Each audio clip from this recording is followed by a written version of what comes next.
All right, guys, we'll see what happens first. Do I get struck by lightning or does it start raining? Um, don't know if it's been me evolving as a person. I don't know if it's been 5 days of insomnia. I don't know if it's a moral, ethical, existential thing going on. But last Friday, I showed this in a haul video over the weekend. I found this book worth around 300 bucks. I would take no less than 250 for it, for $2. And if you watch this video, you know, my channel and all the things we do and all the other channels we do and everything like that, it's always been about the hunt and getting a bargain and things like that. So, you know, I've been doing this for like decades, for real. I found some books that I actually found for 50 cents, 75 cents, sold on eBay for $80 to $125 over the years, things like that. Built up a little bit of a reputation. But here lately, I'm kind of wondering, am I a thief? I mean, seriously, am I a crook about this stuff, right? Because there's always like this code of honor about it. There's always like these rules, this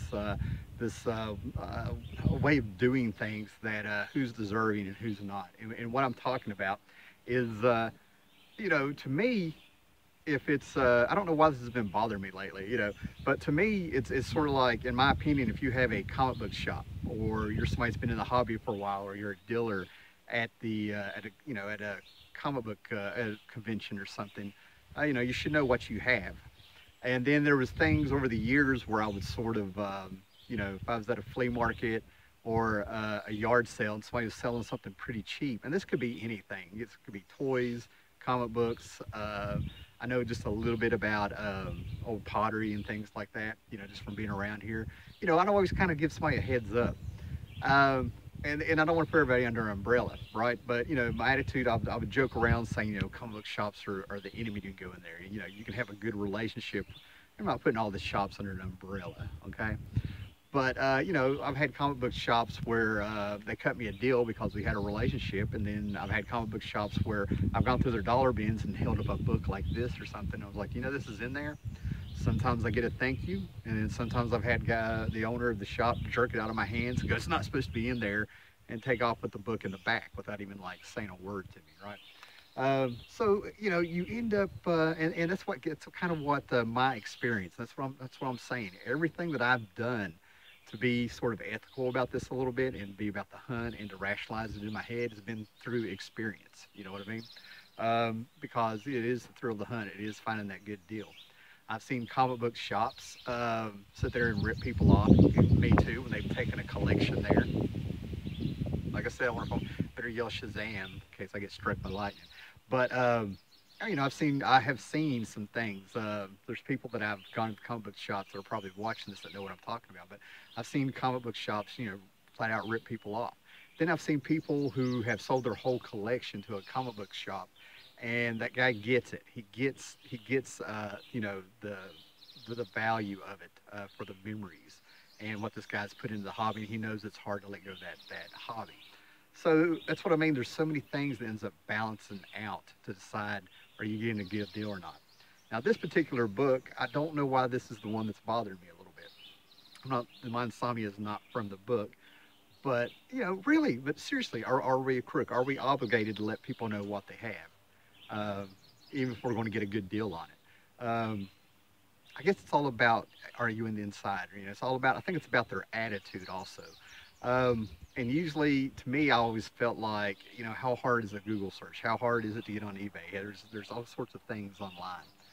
And now here lately, I've been thinking about over the years of some of the flea markets I've hit, and some of the yard sales, and I've sort of like started seeing them as being people. Why are they there? Are they professional yard sellers? Are they just clearing out the house, want to get rid of some junk?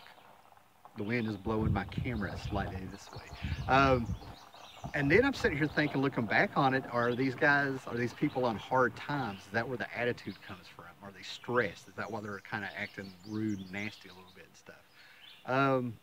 So, I mean, what do you think? I mean, it's a real quick video. I can go on and on. A lot of, seriously, put it in the comments or something. What do you think? You know, where do we draw the line at getting a good deal and letting them know what they have? You know what I mean? A lot of this stuff is usually worth money because, you know, of the value of it, the memories and nostalgia. The whole reason Silver Age and some Bronze Age books are worth money is because of Vietnam. guys would be drafted into the military, and they go to Vietnam. They come back, and their moms have cleaned out their room and thrown their comic books out, gave them to their friends. The stepdad told me the story about how he went to the Navy. When he came back, check that out. When he came back, it wasn't so much that his mom had thrown all his comic books out. We're talking like X-Men #3, you know, from 1963 or 4 or whatever. But when he would go to his buddy's house, they would pull his comic books out that they got from his mom and read them in front of him, you know. Things like that. So that's why, and then in the golden age, those books and comics and toys, same thing, were pretty much are valuable a lot because of the war effort of World War II. I have a golden age comic book where the splash page, as soon as you open up that first page, is, you know, recycle this magazine and paper and rubber and everything for the war effort and stuff, right? So that's why some of these things are kind of treasured a little bit. There's that, you know, feel of capturing your childhood, or having something taken away from you that you know, it was yours and somebody went ahead and did it. So that's what gets me, man. When it comes to start getting collecting, you can really go down a rabbit hole of what does it mean? What are you taking from someone? And I'm going to close with this. Years ago, probably like around 2009, 2010, I moved to Roanoke, Virginia. And the big thing that was going on, even on eBay back then, were divorce sales. All of them actual divorce sales?